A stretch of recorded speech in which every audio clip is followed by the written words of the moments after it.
Okay, it is approximately 11:29 at night. I just finished book 1 of Lockwood CO, and yeah, I wanted to give a couple of my thoughts. I wrote them down over on these post-it notes as I was reading so that I could remember what I wanted to talk about, etc.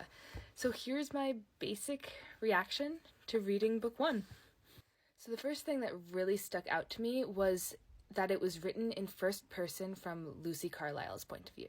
Lucy is basically the main character in the show, yeah, but because it's a cinematic work of art, you get to see other people's perspectives, other people's emotions. So the first person only seeing things from Lucy's point of view is fascinating. Also because Lockwood keeps so many secrets, and you get to see those secrets and interactions throughout the show, but we don't in the book, so we're kind of left guessing. Second thing, something that I'm really glad that it has because it was one of my favorite parts of the show, the dialogue. It is snappy, it is quick, it is quippy, it is witty, it is so fun, and really helps you get to know the characters.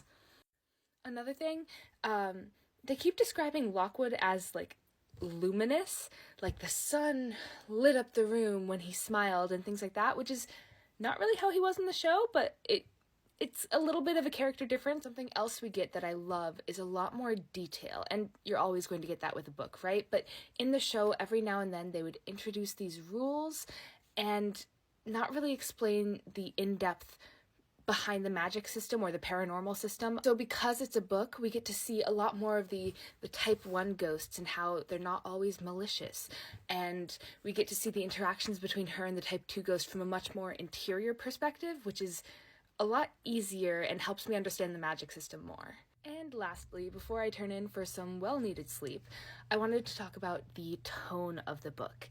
Now, he writes with such a quirky, wacky tone. He describes characters in such interesting ways you wouldn't think to describe characters. I think sometimes with wacky tones you can lose some of the emotion of it, and he manages to keep that emotion pulled in, drawing us in.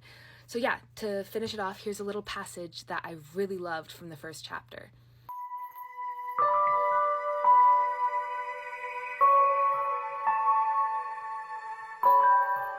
And that's it for book 1. Definitely would recommend this for a read. Also 100% would recommend watching the show. And tune in for my thoughts on book 2.